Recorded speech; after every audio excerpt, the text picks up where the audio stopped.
fourth chapter today. And if you read the fourth chapter of James, you might find that some of the words James uses is pretty intense. And if you read it enough times, it still feels really, really quite intense. You might even cringe a little bit when you read it. I know when I read it, I was kind of like, ugh, that's a bit harsh, maybe even.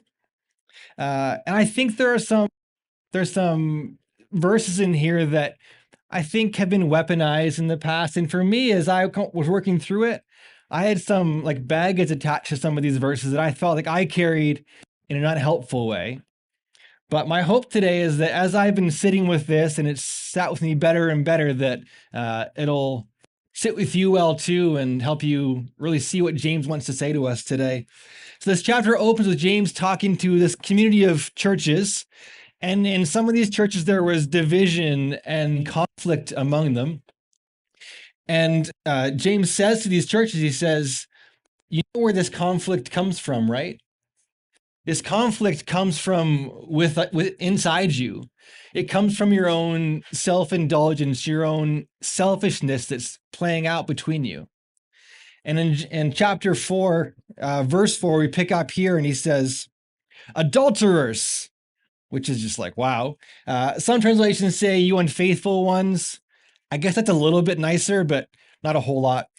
And he says, don't you know that to be friends with the world means being enemies with God? So anyone who wants to be friends with the world is setting themselves up as God's enemy. Or do you suppose that when the Bible says he yearns jealousy over the spirit he may dwell within us, it doesn't mean what it said? James is using pretty strong language here. I think like last week, Phil talked about the hyperbole that James uses. I think he wants to make a point because for James, and I believe for God, he wants us to know how much he cares that we live a healthy life, connected to God and connected to each other. Not get caught up with the infighting and things that are going to break us down and divide us, because God's always inviting us into community with him and community and connection with others around us. Unfortunately, as life goes on, as we live our lives and just go through our years and days, we tend to pick up patterns and habits that aren't the most healthy for us. We pick up, maybe Paul calls them patterns of the world, the ways that people who don't follow Jesus have maybe adopted things like selfishness or pride or greed or self-indulgence or comparison.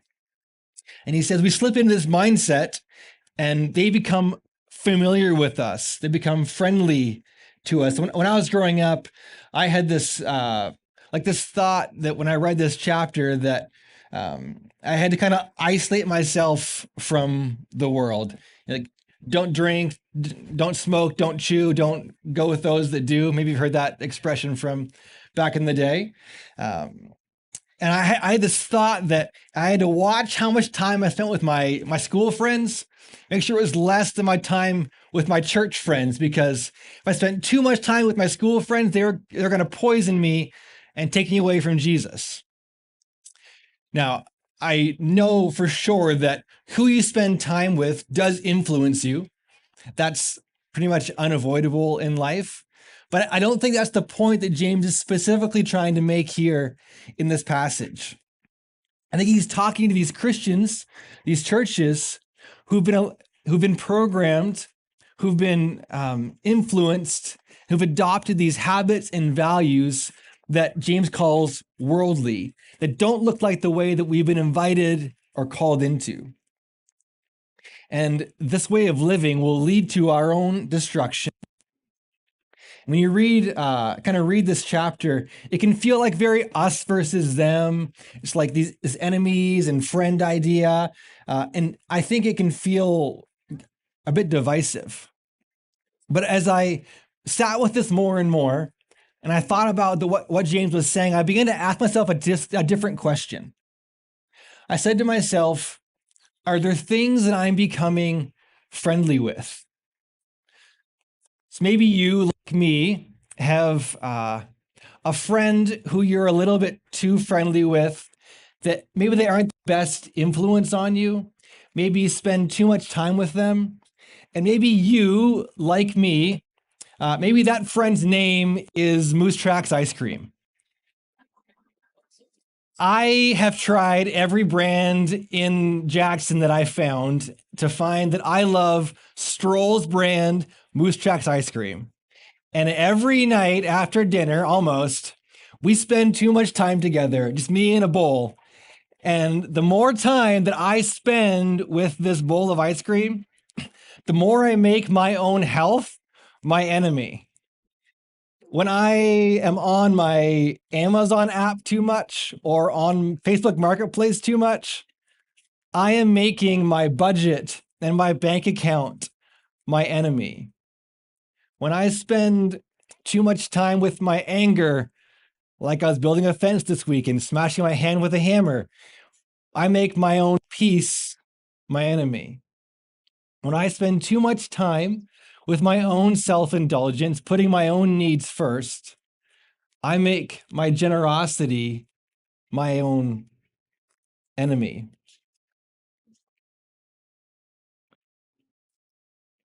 I think instead of James talking about the people you're spending time with, the people of the world, I think what he's getting at is the habits and the ways of operating you have in the world. Are you being friendly with things that are pulling you away from the ways that God invites you into? I had a practice for a long time that I realized as I was working on this that I'm not as good at as I used to be. And so it's been a bit convicting for me, but I used to always, whenever I saw trash in the ground, I'd pick it up, even a little piece of trash. And I know the world is full of trash, and my one piece of trash isn't going to help really clean the world up. But for me, those 3 or 4 seconds to bend down and pick that up and put it in a trash can was orienting myself towards a practice or a habit or the way I was being formed into someone who's more about restoration than I am about destruction. I want to be formed and shaped and programmed in a way that is more for the things of God and away from the ways of the world, as Paul and James say. The unfortunate truth, though, is no matter how hard we can try all day, every day, we're never going to be exactly who we want to be. There'll be times where I'm too lazy or tired to pick up the trash, or when I'm a little bit too irritable and just hangry, or when I take that container of ice cream, put it in the back of the freezer so no one else can find it and only I can have the last bite because I really want it. That's never happened. It happens all the time. But James says in verse 6, and I think this is the verse that really kind of like, it's the hinge, the crux of the whole passage. He says, but God gives more grace. And so it says, God opposes the proud, but gives grace to the humble. Submit to God and resist the devil, and he'll run from you. Draw near to God, and he will draw near to you. God offers even more grace. All it takes for us is humility. If we resist the ways and patterns that are unhelpful, un-Jesus-y, what God wants for us, we'll begin to orient ourselves differently toward God. And when we do, he's waiting and ready and wanting to draw near to us. But God, like God always is, God gives us agency. He doesn't force us or coerce us, but he says, and he just invites us, says, will you humble yourself? Will you humble yourself? And I think what he's saying there is not like will you think less of yourself, but will you admit to the way things truly are in your life? Will you accept your own reality? And for a lot of my life, when I read this passage, it was easier for me to develop a try harder mindset. Like if I could just resist the devil hard enough, I could make him flee. If I could just close my eyes and say, devil, no, and then kind of peek my eye open to see if he's still there or not, and then try harder again. And if I did that enough, and if I drew near to God in just the right way, that God would draw near to me. But I think if you think about this verse in the context of what are you becoming friendly with, are the practices you have in your life, is the way you're oriented, the way you're living your life. Are you practicing ways? Do you have habits in your life that are drawing you closer to God or resisting what the devil has for you? Are you practicing things that are making you a friend of God or a friend of the darkness that's in your life? And what I've learned is the way that you hit the target in life, the way that you don't miss the mark, is to actually aim for the target. It's not to say, don't miss the target. It's to try and hit the target. It's not a journey away from the vices in your life saying, please don't do that. Please don't do that. But instead, it's a journey toward virtues and the things that God is inviting us into.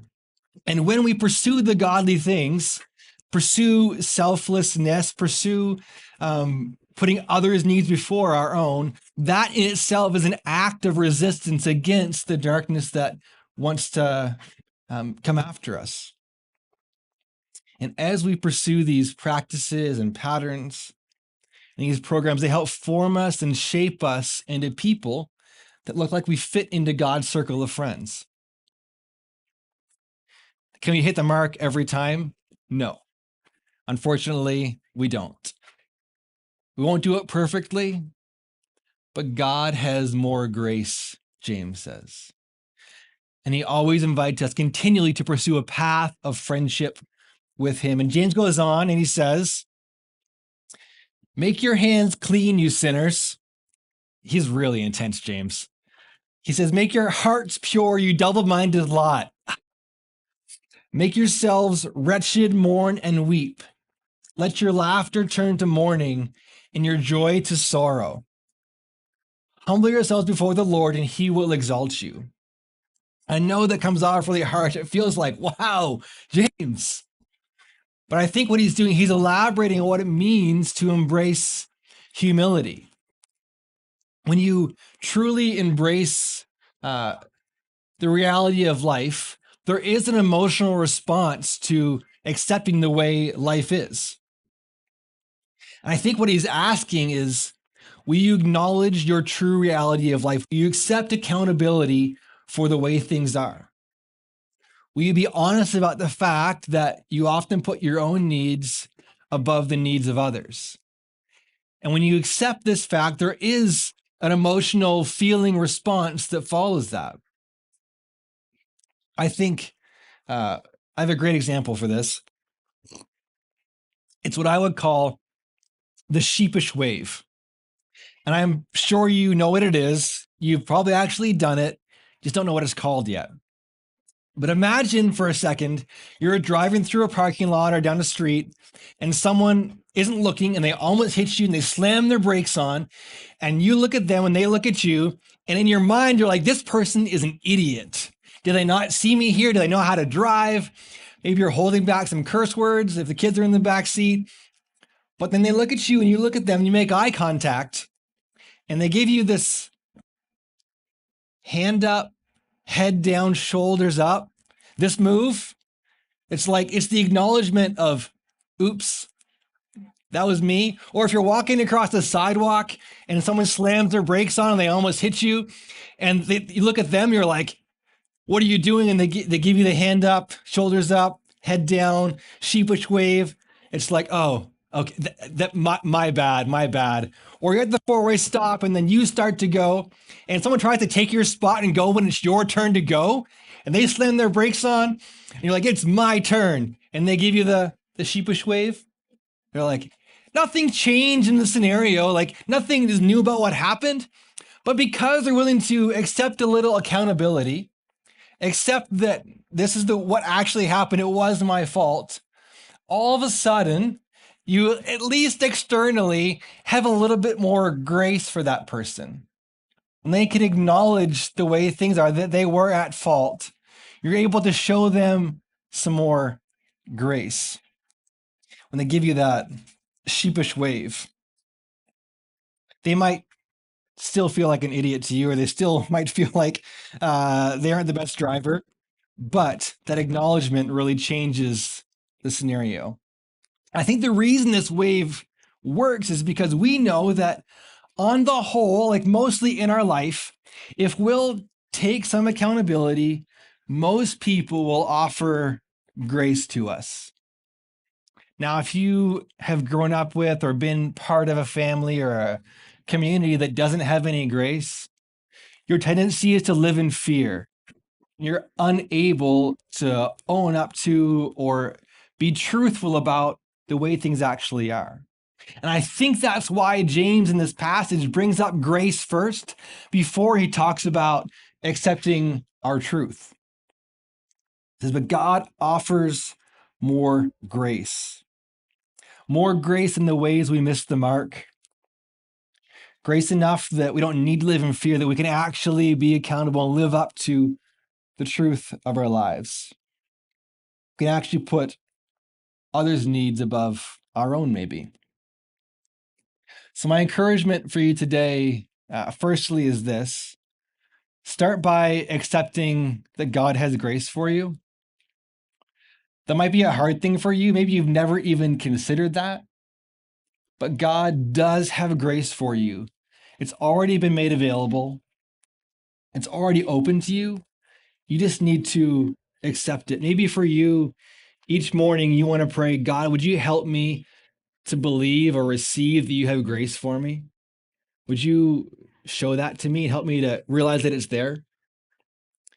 And if you're in a place where you feel like you can receive God's grace, if you can believe that to be true, like in the deep parts of who you are, maybe you could ask God to show you, to see yourself how you actually are.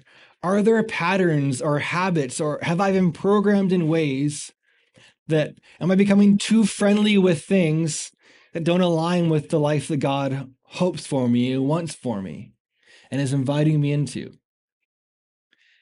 And maybe if you can be honest about that, and if you feel like that's a place for where you can live in and be your reality, maybe lastly, you could ask God to show me, are there ways where I'm putting my own needs above the needs of others that's causing or creating that division? And maybe tell someone, own up to them and say, hey, this is a way that I put my own needs before yours. And in turn, offer them the opportunity to show you some grace, the way God has shown us grace. I want to close today by reading a quote from an author named Henry Nouwen. He says, people who have come to know the joy of God do not deny the darkness, but they choose not to live in it. The claim that the light shines in the darkness can be trusted more than the darkness itself, and a little bit of light can dispel a lot of darkness. They point each other to flashes of light here and there and remind each other that they reveal the hidden presence of God. They discover that there are people who heal each other's wounds, they forgive each other's offenses, share possessions, foster the spirit of community, celebrate the gifts they've received, and live in constant anticipation of the full